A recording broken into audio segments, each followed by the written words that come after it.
नमस्कार दोस्तों, मेरा नाम है उज्ज्वल और आप देख रहे हैं माई पाठशाला। आज इस वीडियो में मैं कुछ डेटा ऐसा आपके सामने रखने जा रहा हूँ जिस डेटा को देख के आपकी आंखें फटी की फटी रह जाएगी। बहुत सारे बच्चे ऐसे हैं जो कमेंट सेक्शन में कहते हैं कि सर, ये जो हमारा एसएससी का प्रोटेस्ट चल रहा है वो एसएससी का प्रोटेस्ट है, रेलवे वाले बच्चों का प्रोटेस्ट नहीं है। या फिर जो वेस्ट बंगाल में प्रोटेस्ट चल रहा है वहाँ पे एसएससी का मतलब दूसरा है, उनका प्रोटेस्ट बिल्कुल अलग है और इस प्रोटेस्ट का उस प्रोटेस्ट से कोई लेना देना नहीं, इसको मिक्स मत कीजिए। आपको याद है जब इस प्रोटेस्ट के लिए या फिर इस जब आंदोलन के लिए जब अविनाश शर्मा सर ने वीडियो बनाया था तो उनका कहना क्या था? सवाल सिर्फ एसएससी का नहीं है, सवाल अगर आप ध्यान से देखें तो स्टूडेंट के साथ जो जाति हो रही है अलग अलग एग्ज़ाम्स में उनका है।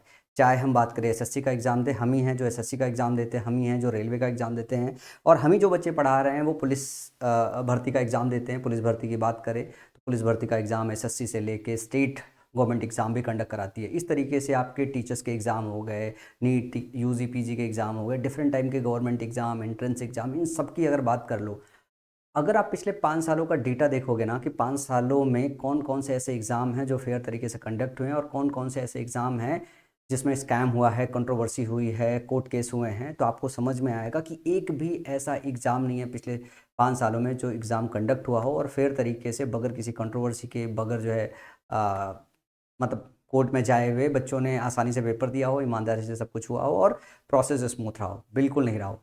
मैं आप सब लोगों के साथ एक लिस्ट साझा करना चाहूँगा ताकि आपकी आँखें भी अच्छी तरीके से खुल जाए, ताकि आप इस बात को समझ सको कि ये जो मुहिम चली है अभी, जो टीचर्स और टीचर्स की टीम देश भर से इकट्ठा हुए हैं, जो आपकी बात रखी जा रही है, ये सिर्फ एसएससी की तरफ फोकस ना हो। मेरी सारी टीचरों से भी यही दरख्वास्त है, चाहे वो रेलवे के हों, चाहे वो यूपी पुलिस के हों, सारे के सारे लोग जो है अपनी आवाज़ उठाएं। हमारे जो है रेलवे वाले चैनल पे काफ़ी बड़े जो है स्टूडेंट का बेस है, 8 लाख से ज़्यादा बच्चे हैं, माई पाठशाला से ज़्यादा बच्चे वहाँ पे एक्टिव हैं। इस बार 5,000 से ज़्यादा उस पर सिलेक्शन हुआ, हम लोगों ने सेलिब्रेट भी किया था। तो अभी अगर देखोगे तो इसके पहले साइको का टेस्ट हुआ था, वहाँ पे कितना सारा जो है भगदड़ मचा हुआ था, कितनी बच्चों को परेशानी हुई थी। उन सब चीज़ों को लेके आवाज़ कौन उठाएगा?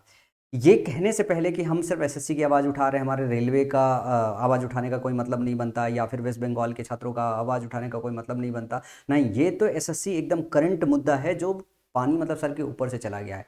अभी ये मुद्दा इस तरीके से सही और सटीक तरीके से उठना चाहिए जिससे सरकार के कानों में सही से आवाज़ पहुँचे, हम छात्रों की, शिक्षकों की, ताकि एक फेयर इकोसिस्टम क्रिएट किया जा सके। अगर इस बार जो है अगर ये नहीं हुआ तो फिर दोबारा कभी इतने लार्ज स्केल पे टीचर्स की यूनिटी नहीं बनती है। बच्चों में यूनिटी बन जाती है पर शिक्षकों में यूनिटी बिल्कुल नहीं बनती है। इसको सिस्टमेटिक वे से जो है शिक्षक आपकी बातों को उठा रहे हैं, तो आप सारे के सारे लोग इस वीडियो को साझा कीजिएगा और एक लिस्ट आपके साथ साझा कर रहा हूँ, ये लिस्ट भी साझा कीजिएगा लगभग सारे बच्चों को, ताकि गवर्नमेंट जॉब प्रिपरेशन करने वाले सारे बच्चों को पता चले कि पिछले 5 सालों में जहाँ पे ये कहा जा रहा है कि सरकार ने हमारे इंडिया को डिजिटल इंडिया बनाया, इकोसिस्टम को करेक्ट किया है, तो जरा देखो तो 5 साल में हमारे एग्जाम कंडक्ट करने के प्रोसेस कैसे रहे हैं।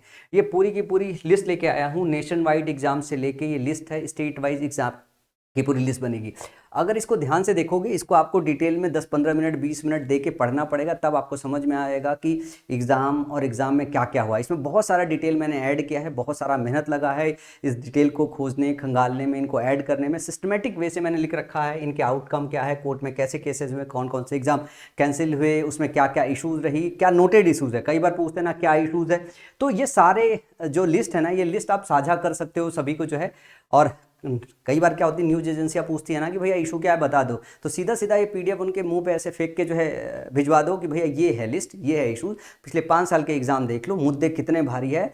और हमें जो चाहिए वो ये चाहिए एकदम फेयर तरीके से एग्ज़ाम कंडक्ट हो। इस वक्त ज़रूरी है आपका जो एसएससी सीजीएल का जो एग्ज़ाम है वो पोस्टपोन हो जाए, जो कि अभी दिखाई नहीं दे रहा है, क्योंकि 6 तारीख को वापस सारे शिक्षक इकट्ठा होकर जो है सरकार से मांग करेंगे। उसमें सबसे पहली मांग इस टाइम पे यही होनी चाहिए कि एसएससी का एग्ज़ाम जो अभी इस प्रोटेस्ट की वजह से बच्चे पढ़ नहीं पाए हैं और वो जो करंट वेंडर है, इस वेंडर की लापरवाही की वजह से फेयर एग्ज़ाम कंडक्ट होने के चांस बिल्कुल नहीं है, तो इसको थोड़ा पोस्टपोन किया जाए, फिर वेंडर रीसेलेक्ट करके दोबारा से एग्ज़ाम कंडक्ट कराया जाए। तो ये पूरी की पूरी लिस्ट है और ये ज़रा बहुत नहीं, अगर आप पेज खंगालते जाओगे तो बहुत सारा लिस्ट है, nation wide, state wide exam.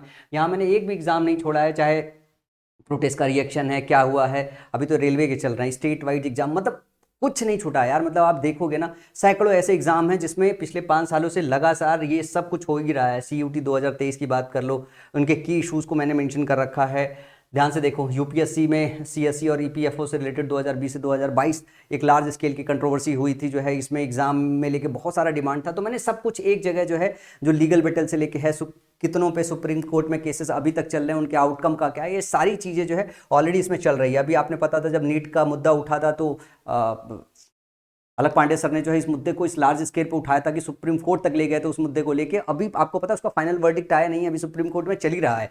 ये सारा का सारा, चाहे यूपी पुलिस ले लो, चाहे यूपी ट्रिपल एस पेट ले लो, यूपी टेट ले लो, ये कोई ऐसा एग्जाम नहीं जो फेयर तरीके से हो जाए कंडक्ट। एक लंबी लिस्ट है, एक लंबी फहरिस्त है।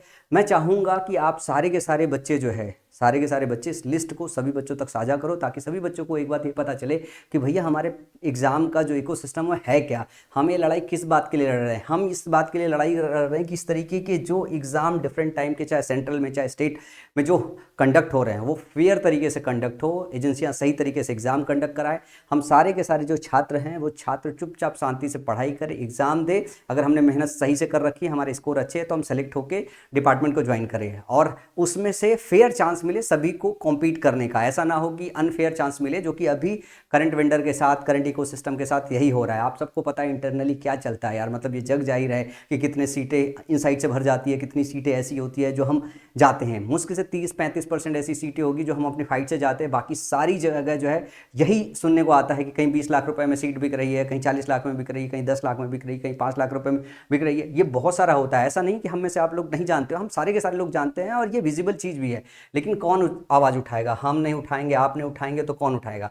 अभी हमारी मांग सरकार से सिर्फ और सिर्फ पीसफुल प्रोटेस्ट की तरह है। हम सारे के सारे शिक्षक ने जो आपस में डिस्कशन किया वो यही किया है कि बच्चों को इस आंदोलन में ना बुलाया जाए, क्योंकि कई बार क्या होता है आंदोलन वो दूसरी रूप में मूव कर जाता है और ऐसे में प्रशासन तो मौका ढूंढता रहता है। जब आपको ये बात पता है कि सारे के सारे शिक्षक शांतिपूर्ण ढंग से जो है अपनी बात कहने गए थे, उतने में तो कुछ सेकंड के अंदर मार पीट के जो है आधों को इधर फेंक दिया गया, आधों को उधर फेंक दिया गया, हाथ तोड़ दिया गया। आप सोचो कि अगर बच्चे पहुंचेंगे, और बच्चे कई बार जो है गुस्सा भी हो जाते, ऐसे में प्रशासन तो बैठी रहती है। और हमें इस बात को ध्यान रखना है कि इस मुहिम को अब हमको ये बताना है कि अब याचना नहीं होगा, अब रण होगा, अब ये आंदोलन नहीं होगा, महाआंदोलन होगा, जब तक सरकार इस इकोसिस्टम को सुधार नहीं लेती। मेरा सभी शिक्षकों से इस बात से निवेदन है कि ये पीडीएफ जो है आप डाउनलोड करके अपने अपने बच्चों के साथ एक बार साझा कीजिए, उनको बताइए कि पिछले 5 सालों के एग्जाम्स के क्या क्या हालात है। ये मेरे टेलीग्राम चैनल पर आपको मिल जाएगा, माई पाठशाला के, वहाँ से डाउनलोड करके इसको कॉपी पेस्ट करके आप अपने ब्रांड नेम पर इसको जो है बच्चों के साथ साझा कर सकते हैं। इजीली कॉपी पेस्ट हो जाएगा और जिसको आप अपने बच्चों के साथ साझा कर सकते हैं। अगर आप इस पीडीएफ को जो है नहीं साझा करना चाहते तो ये पूरा का पूरा जो इन्फॉर्मेशन है हर बच्चे तक पहुंचना चाहिए, ताकि बच्चों को पता तो हो कि पढ़ने के अलावा उनको किस किस तरीके की लड़ाइयाँ लड़नी पड़ेगी, मानसिक तौर पर, शारीरिक तौर पर, और इस तरीके से टीचर पढ़ाने के सिवा और क्या क्या लड़ाई लड़ रहे हैं। हर साल ये होता है जब भी एग्जाम कंडक्ट होता है तो शिक्षकों को आके सरकार से, इकोसिस्टम से फाइट करना पड़ता है, ट्विटर पे चलना पड़ता है, फेसबुक पे चलना पड़ता है, सोशल मीडिया पे पढ़ना होता है। इस बार हम ज़मीन पर भी उतरे हैं, हम सरकार के पास तक भी पहुंच रहे हैं। तो सारे के सारे लोग इस मुहिम को दबने नहीं देंगे। हम सारे के सारे शिक्षक इस बात के लिए मेहनत कर रहे हैं कि हम आपकी आवाज़ किसी तरीके से दबने नहीं देंगे। तो ये वीडियो सभी शिक्षकों तक, सभी बच्चों तक, स्पेशली ये पीडीएफ को साझा कर दो, ताकि सारे बच्चे एक बार पीडीएफ को डाउनलोड करके अपने एग्ज़ाम, अपने पिछले 5 साल में जो जो एग्ज़ाम कंडक्ट हो रहे हैं उनको अच्छी तरीके से जान जाए क्या हो रहा है। अभी की इस वीडियो में इतना ही। कुछ और अपडेट होगा तो आपके साथ वापस लेके आऊँगा। तब तक अपना ख्याल रखिए, और एसएससी एग्ज़ाम कंडक्ट करा सकती है तो आप अपनी पढ़ाई करते रहिएगा, जो है पढ़ाई मत बंद कीजिएगा।